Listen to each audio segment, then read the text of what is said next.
السلام علیکم ناظرین، آج ہم ایک بہت ہی سینسٹیو ایشو کے اوپر بات کرنے والے ہیں۔ میرے ساتھ موجود ہیں ایک بہت ہی معزز مہمان ڈاکٹر عظیم اختر صاحب اور قاری یونس صاحب۔ آج ہم ان سے بلوغت، پاکیزگی اور طہارت کے موضوع کے اوپر بات کریں گے۔ تو سب سے پہلے میں ڈاکٹر صاحب سے یہ سوال پوچھنا چاہتا ہوں کہ ڈاکٹر صاحب، اسلام میں پاکیزگی کا کیا تصور ہے؟ بسم اللہ الرحمن الرحیم۔ ربی یسر ولا تعسر وتمم بالخیر، ان اللہ یحب التوابین ویحب المتطہرین۔ نبی صلی اللہ علیہ وسلم کا ارشاد گرامی ہے، الطہور شطر الایمان یا نصف الایمان۔ رسول اللہ صلی اللہ علیہ وسلم نے فرمایا کہ صفائی یہ نصف ایمان ہے۔ تو جو قرآن اور حدیث ہے یہ سارا ایمانیات ہیں۔ تو اس کے اوپر ہزاروں کتابیں ہیں، ایمانیات کے اوپر لاکھوں اس کے اوپر دستاویزات ہیں۔ تو جب سے دنیا میں نبی صلی اللہ علیہ وسلم کی بعثت ہوئی ہے تب سے اس پہ لکھا جا رہا ہے۔ یہ اتنا بڑا مضمون ہے، لیکن اس سارے بہت بڑے مضمون کے نصف کو رسول اللہ صلی اللہ علیہ وسلم نے صفائی قرار دی ہے، طہارت قرار دی ہے۔ تو یہاں سے بھی ہم اندازہ لگا سکتے ہیں کہ یہ جو طہارت ہے یہ اسلام کے ہاں کتنی اہمیت کی حامل ہے۔ دوسرا یہ کہ اللہ تعالیٰ نے قرآن مجید میں ان اللہ یحب التوابین ویحب المتطہرین کہ توبہ قبول کرنا، توبہ اللہ نے دونوں چیزوں کا تذکرہ کیا ہے۔ توبہ سے انسان کے گناہ دھلتے ہیں اور طہارت سے انسان کا جسم دھلتا ہے۔ تو اللہ تعالیٰ نے دونوں چیزوں کا تذکرہ کیا۔ توبہ کے بارے یہ آتا ہے، رسول اللہ صلی اللہ علیہ وسلم نے فرمایا کہ التوبۃ تہدیم ما کان قبلہا، کہ توبہ گزشتہ جتنے گناہ ہوتے ہیں، شرک ہے، کفر ہے، لفظ توبہ کے اندر اتنی پاور ہے کہ وہ سارے انسان کے کفر، فسق، منافقت، یہ سارے گناہ مٹا دیتی، دھو دیتی ہے توبہ۔ تو توبہ کے ساتھ دوسرا لفظ اللہ تعالیٰ نے طہارت کا استعمال کیا کہ جس طرح توبہ انسان کے گناہ دھوتی ہے، اسی طرح طہارت جب انسان کے ظاہر کو دھوتی ہے اور صاف کرتی ہے۔ تو اس کے اندر دو باتیں ملحوظ رکھنی چاہیے کہ جس طرح توبہ سے اللہ تمہارے گناہ دھوتا ہے، اس طرح تمہیں طہارت کے ساتھ اپنے آپ کو مکمل طور پہ دھونا چاہیے، اپنے جسم کو مکمل طور پہ صاف رکھنا چاہیے۔ تیسری بات اس میں اہم یہ ہے کہ رسول اللہ صلی اللہ علیہ وسلم نے جب یہ آیات اتری اہل قباء کے بارے، آپ علیہ السلام مسجد قباء میں چل کے گئے اور ان سے پوچھا کہ تمہاری اللہ تعالیٰ نے قرآن مجید میں شان بیان کی، تمہارا تذکرہ کیا قرآن مجید میں، تو تم کیا کام کرتے ہو؟ تو انہوں نے کہا کہ یا رسول اللہ صلی اللہ علیہ وسلم، جب ہم طہارت کرتے ہیں، قضاء حاجت کے لیے جاتے ہیں، تو ہم مٹی کے ڈھیلوں کے ساتھ پانی بھی استعمال کرتے ہیں، ڈبل طہارت کرتے ہیں۔ تو ہماری اس طہارت کو اللہ تعالیٰ نے رجال یحبون فیہم ان یتطہروا، اس بستی میں ایسے لوگ ہیں کہ جو طہارت پسند کرتے ہیں۔ اللہ تعالیٰ نے لمسجد اسس علی التقوی من اول یوم احق ان تقوم فیہ، یعنی وہ مسجد جس کی تقوی پہ بنیاد رکھی گئی، تو طہارت کی بنیاد پہ اللہ تعالیٰ نے ان کا تذکرہ کیا۔ چوتھی بات یہ کہ رسول اللہ صلی اللہ علیہ وسلم نے فرمایا کہ ان الہدی الصالح والسمت الصالح جزء من 25 جزءا من النبوہ، انسان کا بہترین انداز میں رہنا، ستھرے انداز میں رہنا اور نظیف انداز میں انسان کا رہنا، اور اس کا ایٹیکیٹ اس کے ٹھیک ہونا، اس کا طریقہ کار ٹھیک ہونا، اور اس کے لباس میں ستھرائی ہونا، اس کی زبان میں ستھرائی ہونا، نظافت کا اہتمام کرنا، یہ اتنا بڑا عمل ہے کہ جزء من 25 جزءا من النبوہ، کہ نبوت کے حصوں میں سے 25واں حصہ اسے قرار دیا ہے، یعنی ظاہری رکھ رکھاؤ کو، ظاہری طہارت کو، ظاہری نفاست کو۔ تو اختصاراً میں یہ کہوں گا کہ یہ ساری باتیں ایک عام سے مسلمان کو بھی سمجھانے کے لیے کافی ہیں کہ طہارت کا کتنا یعنی اہم کنسیپٹ ہے اسلام کے اندر، اور طہارت کا کیا مقام ہے اور طہارت کی کیا شان ہے۔ کیسا پوائنٹ آ گیا آپ کا پاکیزگی کے بارے میں؟ خدا تذکرہ بھی کرتا ہے، یہ نصف الایمان بھی ہے۔ نصف الایمان، خدا بڑا انسان کو اس کے باوجود جو یہ کرتے ہیں کام، بڑا مقام دیتا ہے۔ میں آپ سے یہ پوچھنا چاہتا ہوں کہ جو طہارت ہے، پاکیزگی ہے، اس کے اپوزٹ ورڈ کون آتا ہے؟ اس کے مخالف جو صفت استعمال کی جاتی ہے وہ کون سی ہے؟ یہ طہارت کے جو بالمقابل ہے وہ نجاست آتا ہے۔ تو نجاست اس کی دو قسمیں ہیں، نجاست حسیہ ہوتی ہے اور نجاست عقلیہ ہوتی ہے، اور نجاست غیر حسیہ ہوتی ہے۔ تو نجاست حسیہ ہوتی ہے وہ نظر آتی ہے، نجاست نظر آتی، یعنی جس نجاست کا وجود ہو اس نجاست کو کہتے ہیں نجاست حسیہ۔ تو بعض نجاستیں ایسی ہوتی ہیں جو حسی نہیں ہوتی، نظر نہیں آتی، محسوس نہیں ہوتی، جس طرح شرک ہے یہ نجاست ہے، جس طرح بدعت ہے یہ نجاست ہے، بدعقیدگی ہے۔ اس کے بارے تو واضح اللہ نے قرآن مجید میں کہا انما المشرکون نجس فلا یقربوا المسجد الحرام، کہ انہیں تم مسجد حرام کے قریب نہ آنے دیں کہ یہ نجس ہیں۔ اب ان کے جسم نجس نہیں، مشرکین کے. ان کا عقیدہ جو ہے نا وہ یعنی نجس ہے, نظر نہیں آتا. وہ عقیدے کے بارے. تو نجاست کی دو قسمیں. نجاست عقلیہ جو انسان کے ذہن کے اندر برے خیالات ہیں اسے نجاست عقلیہ کہتے ہیں. تو یہ جو اسلام کا طہارت کا نظام ہے نا وہ ساری نجاستوں کو رفع کرنے کے حوالے سے ہے. یعنی وہ نجاست حسیہ ہو, نجاست عقلیہ ہو, نجاست غیر حسیہ ہو, تو یہ ساری نجاستیں رفع کرنے کے لیے اسلام جو ہے وہ طہارت کا لفظ بولتا ہے. تو انسان پہ غسل واجب ہو جاتا ہے, یہ ظاہری نجاست حسیہ میں آتا ہے. تو انسان کو اس نجاست سے جو ہے وہ وضو کرنا چاہیے. اس کے اندر یہ بات کہتے چلیں کہ بعض نجاست کی علتیں معقول المعنی ہوتی ہیں اور بعض نجاست کی جو علتیں ہیں وہ غیر معقول المعنی ہوتی ہیں. معقول المعنی کا مطلب یہ ہوتا ہے کہ اس نجاست کا دھونے کا مطلب سمجھ میں آئے. مثلا میرے ہاتھ کو غلاظت لگی تو میں اس کو دھوؤں, بات سمجھ آ رہی, اسے کہتے ہیں معقول المعنی, جس کا معنی ذہن کے اندر آ گیا, جس کا معنی عقل کے اندر آ گیا. اور بعض نجاست ایسی ہوتی ہے کہ ہم دھوتے ہیں لیکن اس کا معنی عقل میں نہیں آتا. تو ہماری عقل میں کسی چیز کا معنی آنا ضروری نہیں. مثلا آپ نے نماز پڑھی تو آپ کی 2 رکعتیں ابھی رہتی تھی, مثلا فجر کی سنتیں آپ نے ادا کی ہیں, تو آپ کا وضو ٹوٹ گیا, آپ کو حدث ہو گیا, ہوا کا اخراج ہو گیا, تو اب یہ آپ پہ طہارت فرض ہے. لیکن آپ جہاں سے آپ کی ہوا کا اخراج ہوا آپ استنجا نہیں کریں گے, تو آپ ہوا کہاں سے خارج ہوئی ہے, آپ اپنے ہاتھ دھو رہے ہیں, آپ اپنے منہ دھو رہے ہیں, یہ آپ نجاست کو صاف کر رہے ہیں. لیکن اس کی علت غیر معقول المعنی ہے, یہ عقل میں نہیں آ رہی کہ ہوا کیا ہے, کر ہم کیا رہے ہیں. تو یہ 2 قسموں کے اندر ڈیوائڈ ہے. تو اس کے اندر عقل جو ہے یہ پابند ہے دین کی, دین عقل کا پابند نہیں ہے. تو اس لیے یہ نجاست کا جو تصور ہے اس کے بالمقابل اسلام نے طہارت کا تصور دیا ہے. اورنگزیب صاحب ماشاءاللہ آپ سے سوال کر رہے ہیں وہ انتہائی جو بریک بینی کے ساتھ آپ ماشاءاللہ بیان کر رہے ہیں. تو میرا سوال آگے تھوڑا سا اسی سٹیپ کو ہم بڑھاتے ہیں کہ ہمارے جو نوجوان نسل ہے اس کو طہارت کے بارے میں بالکل ہی معلومات نہیں ہے. ہمارے نوجوان, میں ایز اے ٹیچر بچوں کو دیکھتا ہوں, ان کے تو انتہائی یعنی خطرناک لمحات نظر آتے ہیں. تو اس حوالے سے بالکل یہ آپ نے قاری صاحب صحیح توجہ دلائی ہے. جو طہارت ہے وہ تو بچے کے پیدا ہونے سے پہلے ہے. اب دیکھیں بڑے بڑے حکیم یہ علاج بتلا رہے ہیں کہ اگر عورتیں چاہتی ہیں کہ ان کی زچگی کا دورانیہ آسان ہو تو پھر انہیں یہ چاہیے کہ جب ان پہ اللہ کی رحمت ہو جائے تو پھر وہ ہمیشہ وضو سے رہیں. تو جب وہ ہمیشہ وضو سے رہیں گی تو ان کے لیے اللہ آسانی پیدا کر دے گا. ان کے زچگی کے دورانی کی جو مشکلیں ہیں اللہ تعالیٰ انہیں ان کی تکلیفوں کو رفع کر دے گا. تو بچہ ابھی دنیا میں نہیں آیا تو اس کے لیے طہارت جو ہے وہ باقاعدہ علاج کے طور پہ تفویض کی جا رہی ہے, سوچی جا رہی ہے, اور اس کے بارے یعنی کہ اسے ایز اے علاج دیا جا رہا ہے. دوسری بات یہ کہ بچہ جب پیدا ہوتا ہے تو اسے پہلے نمبر پہ ہم اس سے وہ نجاستیں دور کرتے ہیں, اس کو دھوتے ہیں, پھر 7ویں دن اس کا سر مونڈتے ہیں, اس کے ختنے کرتے ہیں, عقیقہ کرتے ہیں, اس کے نام کا صدقہ کرتے ہیں, اس کا نام رکھتے ہیں, اچھا نام رکھتے ہیں. پاکیزہ نام رکھنے کا کہا گیا ہے, آپ علیہ السلام نے فرمایا کہ اچھا نام رکھیں, اس کے اثرات ہوتے ہیں. تو وہاں سے ہی بچے کی تربیت کا دورانیہ شروع ہو جاتا ہے. تو جیسے جیسے بچہ بڑھتا جاتا ہے, پھر آپ علیہ الصلوۃ والسلام نے فرمایا کہ جب بچے 7 سال کے ہو جائیں تو ان کو نماز کا حکم دیں, 10 سال کے ہو جائیں تو تم انہیں جو ہے وہ ماریں. مروا صبیانکم الی 7 سنین واضربوا الی 10 سنین. 7 سال کے ہوں تو حکم دیں.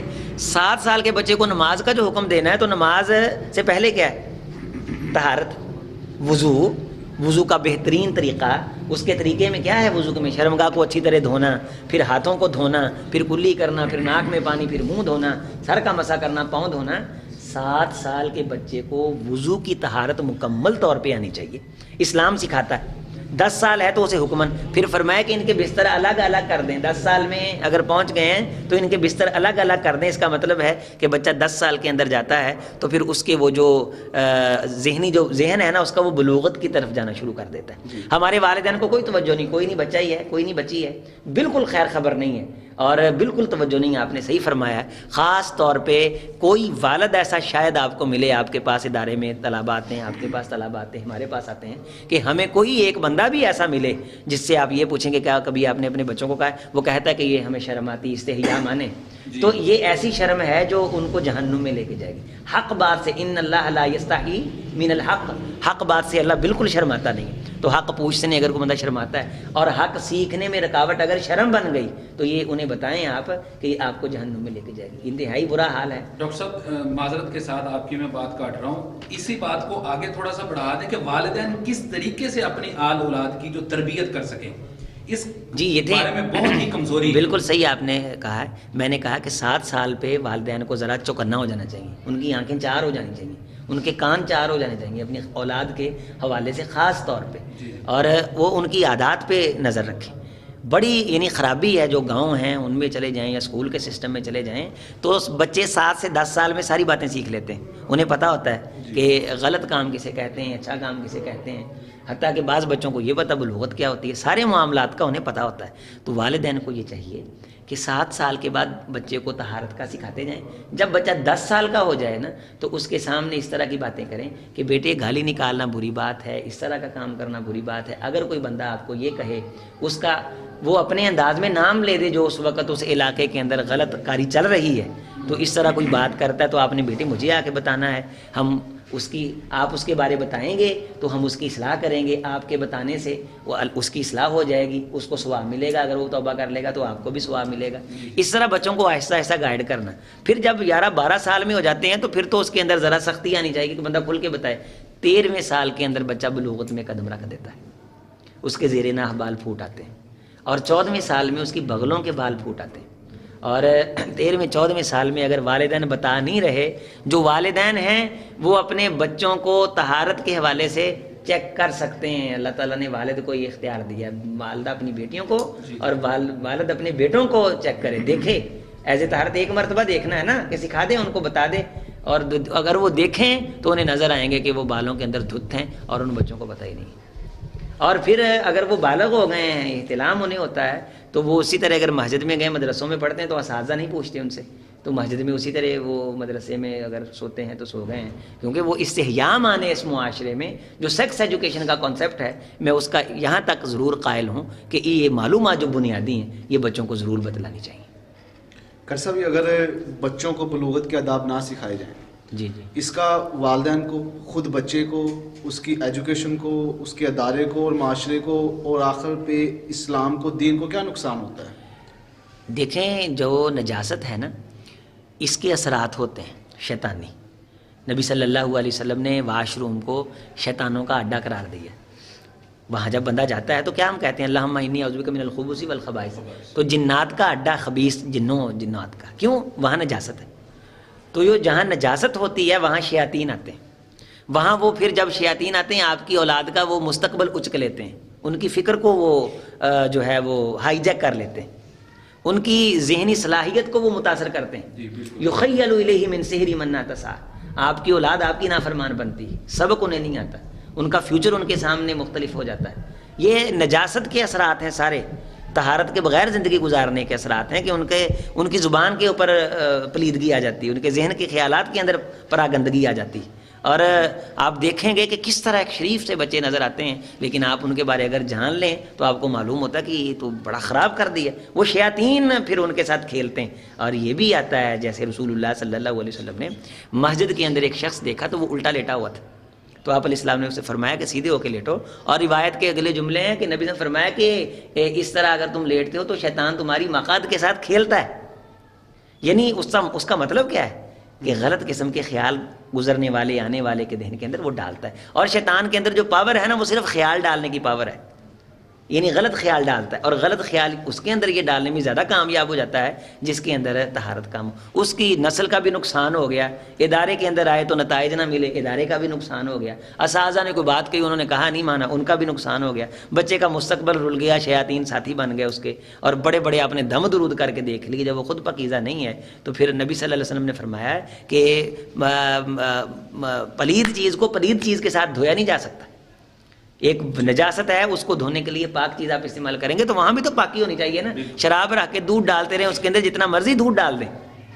نبی صلی اللہ علیہ وسلم نے فرمایا, صحیح یہ سنن ابن ماجہ کی روایت ہے, کہ اگر برتن کے پیندے کے اندر گندگی ہو تو جتنا مرضی دودھ ڈال دیں, جب تک وہ گندگی موجود ہے تو وہ اپنا اثر دکھاتی رہے گی.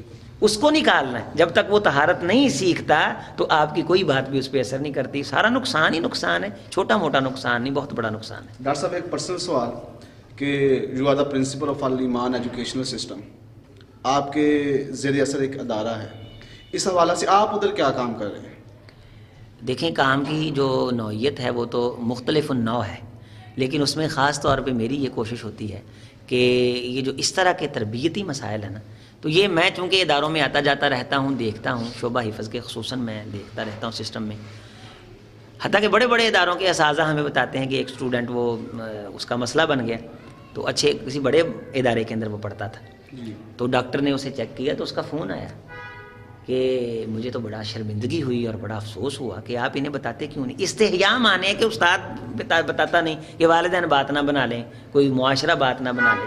تو میں یہ دیکھتا ہوں ایز اے یعنی انویسٹیگیٹر، جب میں دیکھتا ہوں نظام کو، میں اس کا مطالعہ کرتا ہوں، اس کو دیکھتا پڑھتا ہوں، تو مجھے بہت ساری اس کے اندر چیزیں اس طرح کی نظر آتی ہیں.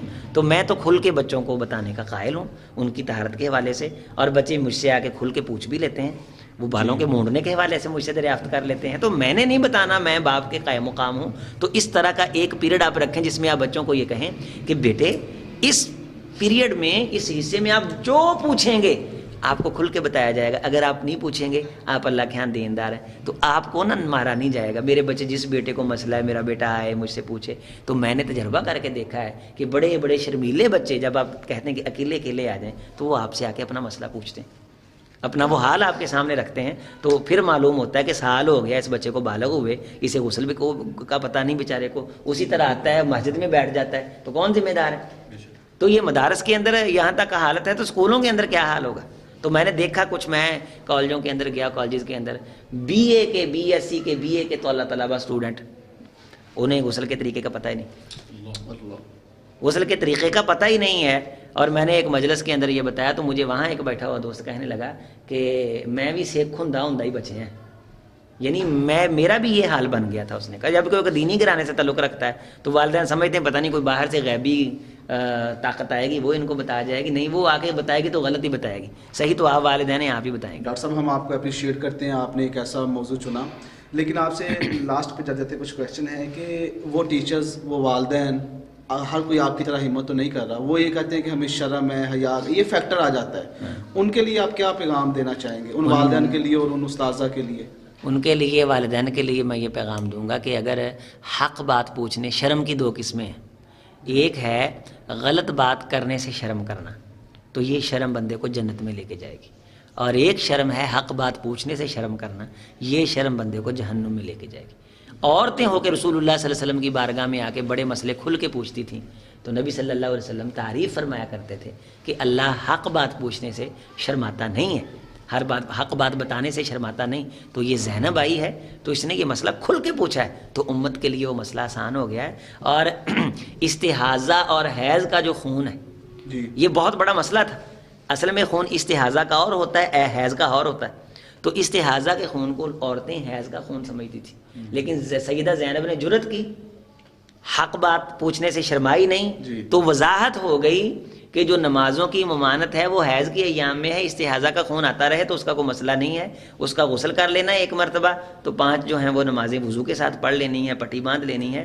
تو یہ ایک بیماری ہوتی ہے، اس کی حضرت رسول اللہ صلی اللہ علیہ وسلم نے توضیح فرما دی.